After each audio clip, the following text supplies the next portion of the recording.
ഗിരി പറഞ്ഞ ഓരോ വാക്കുകളും ഓർത്ത് കരഞ്ഞ് മിത്ര എപ്പോഴോ ഉറങ്ങിപ്പോയിരുന്നു. ഉറക്കത്തിനിടയിൽ എന്തോ തട്ടി വീഴുന്ന സൗണ്ട് കേട്ടതും അവൾ കണ്ണുകൾ വലിച്ചു തുറന്നു. മുറിയിൽ നല്ല ഇരുട്ടായിരുന്നു. തൻ്റെ മുറിയിൽ നിന്ന് തന്നെയാണ് സൗണ്ട് കേട്ടതെന്ന് അവൾക്ക് മനസ്സിലായി. കാരണം ആ തട്ടി തറയിൽ വീണ സാധനം അപ്പോഴും തറയിൽ കിടന്ന് ശബ്ദമുണ്ടാക്കുന്നുണ്ടായിരുന്നു. അവൾ പെട്ടെന്ന് ചാടി എഴുന്നേറ്റ് കട്ടിലിരുന്നു. പെട്ടെന്ന് എന്തോ ഒരു രൂപം തൻ്റെ അടുത്തേക്ക് നടന്നു വരുന്നതായിട്ട് അവൾക്ക് ഇരുട്ടത്ത് തോന്നി. ആരാ? അത് തൻ്റെ അടുത്തേക്ക് തന്നെയാണ് വരുന്നതെന്ന് മനസ്സിലായതും അവൾ പേടിയോട് ചോദിച്ചു. എന്നാൽ അവിടുന്ന് ഒരു റിയാക്ഷൻ ഉണ്ടായിരുന്നില്ല. അത് അവളുടെ അടുത്തേക്ക് തന്നെ നടന്നു വന്നു. അവളുടെ കൈയും കാലും വിറയ്ക്കാൻ തുടങ്ങി. നെഞ്ചിടിപ്പ് ശക്തിയായിട്ട് ഉയർന്നു. ഉച്ചത്തിൽ അമ്മയെ വിളിക്കണമെന്നുണ്ടെങ്കിലും അവളുടെ നാവ് അതിനു വേണ്ടി ഉയർന്നില്ലായിരുന്നു. അവൾ പെട്ടെന്ന് കട്ടിലിൽ കൈകൾ കൊണ്ട് പരതി മൊബൈൽ ഫോൺ കയ്യിലെടുത്തു. പിന്നെ അതെങ്ങനെ ഓണാക്കി. അതിൻ്റെ ടോർച്ച് ഓണാക്കാൻ തുടങ്ങിയതും അവളുടെ കയ്യിൽ നിന്ന് മൊബൈൽ ഫോൺ ആ രൂപം തട്ടിപ്പറിച്ചിരുന്നു. ആരാ? അവൾ ചോദിച്ചുകൊണ്ട് ഉറക്കെ അമ്മയെ വിളിക്കാൻ നിലവിളിക്കാൻ തുടങ്ങിയതും അവൻ്റെ കൈകൾ അവളുടെ വായെ മൂടിയിരുന്നു. അവൾ അവൻ്റെ കയ്യിൽ കിടന്ന് കുതറി. അടങ്ങിയിരിക്കടി തടിച്ചി. അവളുടെ കുതിരൽ നിർത്താനെന്ന പോലെ അവൻ അവളുടെ ഇടുപ്പിൽ അമർത്തി പിടിച്ചുകൊണ്ട് അവളുടെ ചെവിയിൽ പറഞ്ഞു.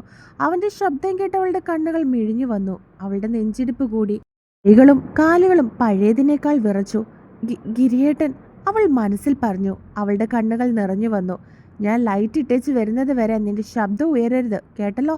എങ്ങാനോ ഉയർന്നു കേട്ടാ അത് കേട്ട് നിന്റെ അച്ഛനും അമ്മ എഴുന്നേറ്റ് വന്നാ ഞാൻ പറയും നീ എന്നെ വീട്ടിൽ വിളിച്ചു കയറ്റിയതാണെന്ന്. നീ വിളിച്ചിട്ടാ ഞാൻ വന്നതെന്നും പറയും. അത് വേണോ? അവൻ അവളുടെ വാ കൈവച്ച് പൊത്തിപ്പിടിച്ചുകൊണ്ട് തന്നെ ചോദിച്ചു. അവൾ വേണ്ടാന്നുള്ള അർത്ഥത്തിൽ തന്നെ തലയാട്ടി. അവനൊന്ന് അമർത്തി മൂളിക്കൊണ്ട് അവളുടെ വായിൽ നിന്നും തൻ്റെ കൈയെടുത്തു. പിന്നെ എഴുന്നേറ്റ് പോയി സ്വിച്ച് ബോർഡിൻ്റെ അടുത്തേക്ക് നടന്നു. അവൾ പേടിച്ചിരിക്കുകയായിരുന്നു. അപ്പോഴും അവൻ പോയി ലൈറ്റ് ഇട്ടതും അവളുടെ മുൻപിൽ അവൻ്റെ രൂപം തെളിഞ്ഞു. ഒരു ബ്ലാക്ക് ഷർട്ടും മുണ്ടുമാണ് അവൻ്റെ വേഷം. ആ നിറം അവൻ്റെ വെളുപ്പിനെ ഒന്നും കൂടി എടുത്ത് പറയിക്കുന്നതായിട്ട് അവൾക്ക് തോന്നി. അവൾ അവൻ്റെ മുഖത്തേക്ക് തന്നെ നോക്കിക്കൊണ്ടിരിക്കുകയായിരുന്നു. അവൻ എന്തിനായിരിക്കും ഇങ്ങോട്ടേക്ക് വന്നതെന്നുള്ള ചിന്തയിലായിരുന്നു മിത്ര. എന്നാൽ അവൻ്റെ മുഖത്ത് ദേഷ്യമായിരുന്നു. അവൻ ആ ദേഷ്യത്തോടെ തന്നെ അവളുടെ മുഖത്തേക്കും നോക്കി. അത് കണ്ട് അവൾക്ക് വിഷമവും പേടിയും വന്നു. അവൻ ലൈറ്റ് ഇട്ടിട്ട് അവളുടെ അടുത്തേക്ക് ചെന്നു. അവൾ അപ്പോഴും അന്തം വിട്ട് അവനെ തന്നെ നോക്കിക്കൊണ്ടിരിക്കുകയായിരുന്നു. അവൻ അവളുടെ അടുത്തേക്ക് വന്നിരുന്നു. നീ എന്തിനാ എന്നെ ഇൻസ്റ്റഗ്രാമിൽ ബ്ലോക്ക് ചെയ്തത്? അവൻ അവളുടെ അടുത്തേക്കിരുന്ന് അവളെ നോക്കി പുരികം പൊക്കി കുറച്ച് ദേഷ്യത്തോടെ തന്നെ ചോദിച്ചു. അതിനവൾ ഉത്തരം ഒന്നും തന്നെ പറഞ്ഞില്ല.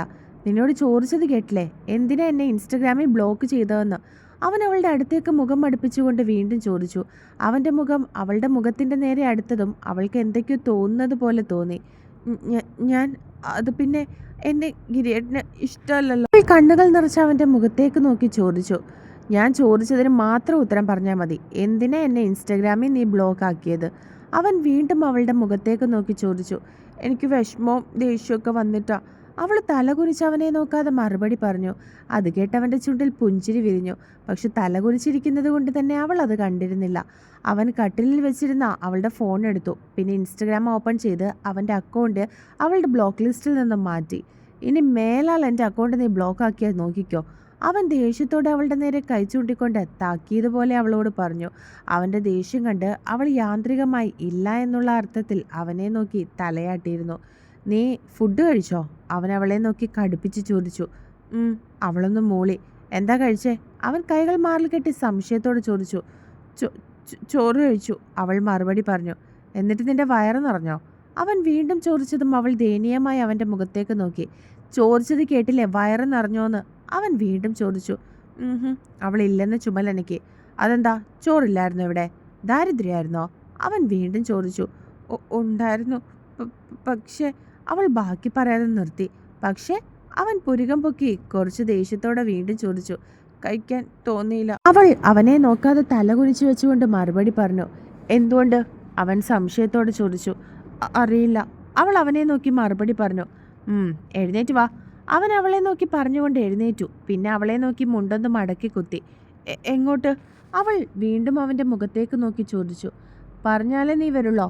നിന്നോട് ഞാൻ വരുന്നോന്നല്ല ചോദിച്ചത്, എൻ്റെ ഒപ്പം വരാനാ പറഞ്ഞത്. അവൻ അവളെ നോക്കി കുറച്ച് കടുപ്പിച്ച് പറഞ്ഞു. ഞാൻ വരുന്നില്ല, ഗിരിയേട്ടൻ പൊക്കോ. അവൾ അവനെ നോക്കാതെ മറുപടി പറഞ്ഞു. ഞാൻ നിന്നെ കൊണ്ടുപോകാനാണ് ഈ രാത്രിയിൽ ഇങ്ങോട്ടേക്ക് വന്നതെങ്കിൽ കൊണ്ടുപോകാനും എനിക്കറിയാം. എഴുന്നേറ്റ് ഈ ഡ്രസ്സ് മാറ്. അവൾ ഇട്ടിരിക്കുന്ന നൈറ്റ് ഡ്രസ്സിലേക്ക് നോക്കിക്കൊണ്ട് അവൻ പറഞ്ഞു. ഒരു ബനിയനും അതിൻ്റെ തന്നെ പാൻസും ആയിരുന്നു അവളുടെ വേഷം. ഇല്ല, ഞാൻ വരുന്നില്ല. ഗിരിയേട്ടൻ വാശി പിടിക്കണ്ട, ഞാൻ വരില്ല, അവൾ വീണ്ടും പറഞ്ഞു. അത് കേട്ട് അവൻ അവളുടെ അടുത്തേക്ക് ചെന്നു. അവൾ എന്താണെന്നുള്ള അർത്ഥത്തിൽ അവൻ്റെ മുഖത്തേക്ക് തന്നെ നോക്കി. മര്യാദയ്ക്കാണെങ്കിൽ ഞാനും മര്യാദയ്ക്കാം, അതല്ല വെറുതെ ചെയ്യില്ല, വരില്ല, തരില്ല എന്നൊക്കെ എന്നോട് വാശി കാണിച്ചാൽ ഇതായിരിക്കും നിനക്കുള്ള ശിക്ഷ. അവൻ അവളെ നോക്കി കൈ ചൂണ്ടി താക്കിയതുപോലെ പറഞ്ഞു. ഡ്രസ്സ് മാറിയിട്ട് വാ, 5 മിനിറ്റ് സമയം ഞാൻ തരും. അതിനുള്ളിൽ നീ പോയി ഡ്രസ്സ് മാറിയിട്ട് വന്നില്ലെങ്കിൽ സത്യമായിട്ട് നിന്റെ ശരീരത്ത് കിടക്കുന്ന ഓരോ തുണിയും ഞാൻ മാറ്റും. പിന്നെ ഇരുന്ന് മോങ്ങരുത്. അവൻ കൈ ചൂണ്ടി പറഞ്ഞതും അവൾ ഒന്നും തന്നെ മിണ്ടി. അവൻ അവിടെ നിന്നും അലമാരിയുടെ അടുത്തേക്ക് നടന്നു. പിന്നെ അവളുടെ അലമാരി തുറന്ന് അതിൽ നിന്നും ഒരു ജോഡി ചുരിദാർ എടുത്തു. പിന്നെ അത് അവളുടെ അടുത്തേക്ക് കൊണ്ടുചെന്ന് വെച്ചു. ഇതിട്ടിട്ട് വാ, അവൻ അവളെ നോക്കി പറഞ്ഞതും അവൾ ഒന്നും മിണ്ടിയില്ല. മിത്ര, അവൻ ദേഷ്യത്തോടെ അവളെ നോക്കി വിളിച്ചതും അവൾ ഞെട്ടിപ്പോയി. പിന്നെ ഒന്നും മിണ്ടാതെ അവൻ എടുത്തു കൊടുത്ത ചുരിദാറും എടുത്തുകൊണ്ട് അവൾ ബാത്റൂമിലേക്ക് നടന്നു. അവനത് നോക്കി ചിരിച്ചുകൊണ്ട് കട്ടിലേക്കിരുന്നു. അവൾ ബാത്റൂമിലേക്ക് നടന്നു. അപ്പോഴാണ് അവൻ അവളുടെ പുറം ശ്രദ്ധിക്കുന്നത്. കഴുത്തിന് താഴെയായിട്ട് അവളുടെ ശരീരത്തിൽ വലിയൊരു കാക്കപ്പുള്ളി ഉണ്ടായിരുന്നു. അത് കണ്ട ആ നിമിഷം അവൻ്റെ നെഞ്ചിടിപ്പുയർന്നു. അതിൽ വിരൽ കൊണ്ടൊന്ന് തഴുകാനും അതിലൊന്ന് ചുണ്ടുകൾ ചേർക്കാനും അവൻ്റെ മനസ്സ് തുടിച്ചു. മിത്ര, അവൻ പെട്ടെന്ന് അവളെ വിളിച്ചതും ബാത്റൂമിലേക്ക് കയറാൻ നിന്ന അവൾ അവിടെ നിന്നു. പക്ഷേ അവൾ അവനെ തിരിഞ്ഞു നോക്കിയില്ല. അവൾ നിന്നതും അവൻ ചിരിച്ചുകൊണ്ട് കട്ടിലിൽ നിന്നും എഴുന്നേറ്റ് അവളുടെ അടുത്തേക്ക് നടന്നു. അവൻ തൻ്റെ അടുത്തേക്ക് വരുന്നത് അവൾക്ക് പുറകിൽ നിന്നും അറിയാൻ സാധിക്കുന്നുണ്ടായിരുന്നു. അത് മനസ്സിലായി അവളുടെ ശരീരം വിറയ്ക്കാൻ തുടങ്ങി. അവൻ അവളുടെ അടുത്തേക്ക് ചെന്നു. അവൻ്റെ സാന്നിധ്യം അവളുടെ തൊട്ടടുത്തറിഞ്ഞതും അവൾ ഒന്നുകൂടി വിറച്ചുകൊണ്ട് കണ്ണുകൾ ഇറുക്കി അടച്ചു പിടിച്ചു. അവൻ പതിയെ അവളുടെ കാക്കപ്പുള്ളിയിൽ വിരൽ കൊണ്ട് തലോടി. അവൾ കണ്ണടച്ചു വെച്ചുകൊണ്ട് തന്നെ ശ്വാസം വലിച്ചെടുത്തു. മിത്ര, അവൻ പതിയെ വിളിച്ചതും അവളൊന്ന് മൂളി. എന്ത് ഭംഗിയാടി ഇത് കാണാൻ, എനിക്ക് കടിച്ച് തിന്നാൻ തോന്നുക. അവൻ വല്ലാത്ത ഭാവത്തോടെ അവളോട് പറഞ്ഞതും അവൻ്റെ ശബ്ദം വളരെ മൃദുവായതുപോലെ അവൾക്ക് തോന്നി. അതിനേക്കാൾ അവൻ ചിന്തിച്ചത് അവൻ്റെ നാവിൽ നിന്ന് വന്ന വാക്കുകളെ പറ്റിയായിരുന്നു. അത് കേട്ട് അവൾ ഉരുകി ഒലിച്ചു. അവൻ വീണ്ടും വീണ്ടും അവളുടെ മറുകിൽ വിരൽ കൊണ്ട് തലോടി. അതിനനുസരിച്ച് അവളുടെ ശരീരത്തിലുണ്ടാകുന്ന മാറ്റങ്ങൾ അവൾക്കും അറിയാൻ സാധിക്കുന്നുണ്ടായിരുന്നു. അപ്പോഴും അവൾ തൻ്റെ കണ്ണുകൾ തുറന്നിരുന്നില്ല. അവൻ പതിയെ കുനിഞ്ഞ് അവളുടെ മറുകിനടുത്തേക്ക് മുഖം അടുപ്പിച്ചു. പിന്നെ അവളുടെ മറുകിലൊന്ന് അമർത്തി ചുംബിച്ചു. അവൻ അവളുടെ മറുകിൽ ചുണ്ടുകൾ ചേർത്തിട്ട് അവിടെ ഒന്ന് അമർത്തി കടിച്ചു. അവൾ അറിയാതെ പറഞ്ഞു പോയി. അവൻ ചിരിച്ചുകൊണ്ട് നേരെ നിന്നു. പിന്നെ അവളെ പുറകിൽ കൂടി തന്നെ വലിഞ്ഞു മുറുകി കെട്ടിപ്പിടിച്ചുകൊണ്ട് അവളുടെ തോളിൽ താടിയൂന്നി. അവൾ അപ്പോഴും കണ്ണടച്ച് അതേപടി തന്നെ നിൽക്കുകയായിരുന്നു. അവൾക്ക് കണ്ണുകൾ തുറന്ന് അവനെ നോക്കണമെന്നുണ്ടെങ്കിലും അതിന് സാധിക്കാത്ത ഒരു അവസ്ഥയിലായിരുന്നു അവൾ. കുറച്ചു നിമിഷം അവൻ അങ്ങനെ തന്നെ നിന്നു. അവളുടെ നഗ്നമായ വയറ്റിൽ കൂടി അവൻ്റെ കൈകൾ ഓടിച്ചു. വിരലുകൾ കൊണ്ട് തഴുകി. അവൾ വല്ലാത്തൊരവസ്ഥയിലായിരുന്നു ആ നിമിഷം അത്രയും. പെട്ടെന്ന് അവൻ വൈകിട്ട് പറഞ്ഞ വാക്കുകൾ അവളുടെ മനസ്സിൽ കൂടി കടന്നുപോയി. അതിൻ്റെ ബലം എന്ന പോലെ അവളുടെ കണ്ണുകൾ നിറഞ്ഞു. എന്നെ ഒന്ന് വിടുവോ പ്ലീസ്? അവൾ പാതി കരച്ചിലൂടെയും ദേഷ്യത്തോടെയും അവനോട് പറഞ്ഞതും അവൻ ഞെട്ടി. എന്ത്? അവൻ സംശയത്തോട് ചോദിച്ചു. ഇത്രയും നേരം മിണ്ടാതിരുന്ന അവളിൽ നിന്ന് അങ്ങനെ ഒരു വാക്ക് അവൻ പ്രതീക്ഷിച്ചിട്ടുണ്ടായിരുന്നില്ല. എന്നെ വിടാൻ നിങ്ങൾക്ക് എന്താ വേണ്ടത്? എൻ്റെ ശരീരമാണോ? അതിനാണോ ഗിരിയേട്ടൻ ഈ രാത്രി ഇങ്ങോട്ടേക്ക് വന്നത്? പറയ്, ആണോ? എന്തിനെന്നോട് ഇങ്ങനെ? ഇഷ്ടമല്ലെന്ന് ഗിരിയേട്ടൻ തന്നെയല്ലേ എന്നോട് പറഞ്ഞത്? പിന്നെ എന്തിനിങ്ങനെയൊക്കെ? ഗിരിയേട്ടൻ എന്നോട് മറ്റെന്തെങ്കിലും ആണോ? അതോ ഞാൻ ഇഷ്ടമാണെന്ന് പറഞ്ഞത് ഗിരിയേട്ടൻ ആ അർത്ഥത്തിലാണോ എടുത്തത്? അവൾ അങ്ങനെയൊക്കെ തന്നെ നിന്നുകൊണ്ട് അവനോട് ചോദിച്ചതും അവളുടെ നാവിൽ നിന്നും വരുന്ന വാക്കുകൾക്കനുസരിച്ച് അവൻ്റെ കരങ്ങൾ അവളുടെ ശരീരത്തിൽ നിന്നും അയഞ്ഞു. അവൾ ശ്വാസം എടുത്തുകൊണ്ട് സ്വയം റിലാക്സ് ആകാൻ ശ്രമിച്ചു. തൻ്റെ ദേഷ്യത്തെയും വിഷമത്തെയും നിയന്ത്രിക്കാൻ ശ്രമിച്ചു. പെട്ടെന്ന് അവൻ അവളെ ബലമായി പിടിച്ച് അവൻ്റെ നേരെ നിർത്തി. അവൾ കണ്ണുകൾ നിറച്ചുകൊണ്ട് അവൻ്റെ മുഖത്തേക്ക് നോക്കി. എന്താ നീ ഇപ്പോൾ പറഞ്ഞത്? അവൻ അവളുടെ മുഖത്തേക്ക് നോക്കി ദേഷ്യത്തോടെ തന്നെ ചോദിച്ചു. ഗിരിയേട്ടൻ കേട്ടില്ലേ ഞാൻ പറഞ്ഞത്? അവൾ ചെറിയ ദേഷ്യത്തോടെ അവനോട് പറഞ്ഞു. കേട്ടു, അതുകൊണ്ട് തന്നെയാണ് ചോദിക്കുന്നത്.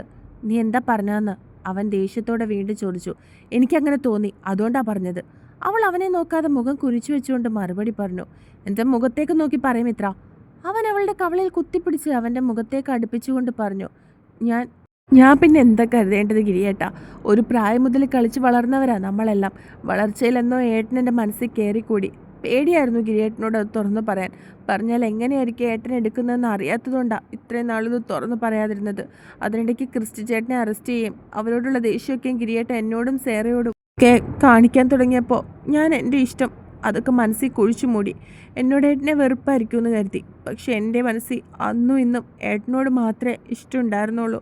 വെറുതെയെങ്കിലും ആ ഇഷ്ടം ഏട്ടനെ അറിയിക്കണമെന്ന് എനിക്ക് തോന്നി. അതിനു വേണ്ടിയിട്ടാണ്. നേരിട്ട് വരാൻ പേടിയായതുകൊണ്ടാണ്. ഏട്ടന് വേണ്ടി ഏട്ടനെ കാണാനും സംസാരിക്കാനും വേണ്ടി മാത്രം ഞാൻ ഇൻസ്റ്റഗ്രാം അക്കൗണ്ട് എടുത്തത്, റിക്വസ്റ്റ് അയച്ചത്. പക്ഷെ ഒരിക്കൽ പോലും ഏട്ടനത് അക്സെപ്റ്റ് ചെയ്യുന്നില്ല എന്ന് മനസ്സിലായപ്പോൾ ഞാൻ തന്നെ ആ റിക്വസ്റ്റ് ക്യാൻസൽ ചെയ്തു. പക്ഷെ ഇന്ന് എന്നെ കൊണ്ടാക്കാട്ട് ഏട്ടൻ ഇങ്ങോട്ടേക്ക് വന്നപ്പോൾ എന്തോ എനിക്ക് ആ ഇഷ്ടം ഗിരിയേട്ടനോട് തുറന്നു പറയണമെന്ന് തോന്നി. അറിയാതിരുന്നിട്ട് ഗിരിയേട്ടനെ എനിക്ക് നഷ്ടപ്പെടാൻ പാടില്ല എന്ന് തോന്നിയതുകൊണ്ടാണ് ഞാനത് പറഞ്ഞത്. പക്ഷേ ഗിരിയേട്ടൻ എന്നെ കളിയാക്കി, എന്നെ അപമാനിച്ചു. വേറെ ആരെൻ്റെ ശരീരത്തെ കുറ്റം പറഞ്ഞാൽ എനിക്ക് ഒന്നും തോന്നില്ലായിരുന്നു. പക്ഷെ ഗിരിയേട്ടൻ എൻ്റെ ശരീരത്തെ വിലയിരുത്തിയപ്പോൾ എൻ്റെ ശരീരം എത്ര വൃത്തിയായിട്ട് ശരീരമാണെന്ന് എനിക്ക് മനസ്സിലായത്. അവൾ കണ്ണുകൾ നിറച്ചുകൊണ്ട് പറഞ്ഞതും അവനും എന്തോ വല്ലാതെ വിഷമമായി. വലിയ കാര്യത്തിൽ അവൾ ഇഷ്ടം പറഞ്ഞപ്പോൾ പറ്റിക്കാന്ന് കരുതിയിട്ട് അങ്ങനെയൊക്കെ പറഞ്ഞത്, അല്ലാതെ മനസ്സിലൊന്നും ഉണ്ടായിട്ടേ ആയിരുന്നില്ല. ഈ ശരീരം അവൾക്കൊരു വൃത്തികേടായിട്ടൊന്നും ഇന്നു വരെ തോന്നിയിട്ടില്ല. അവൾ വലിയ കാര്യത്തിൽ ധൈര്യത്തോട് ഇഷ്ടമാണെന്ന് പറഞ്ഞപ്പോൾ തിരിച്ച് അവളെ ഒന്ന് കളിയാക്കണമെന്ന് തോന്നി. ഒന്ന് കളിയാക്കി ചുറ്റിച്ചിട്ട് തൻ്റെ മനസ്സിലുള്ള ഇഷ്ടം അവളോട് പറയാമെന്നാണ് കരുതിയിരുന്നത്. പക്ഷെ അത് എത്രത്തോളം അവളുടെ മനസ്സിനെ വേദനിപ്പിക്കുമെന്ന് കരുതിയിരുന്നില്ല. ഓരോന്നോർത്തതും അവനും എന്തോ വിഷമമായി.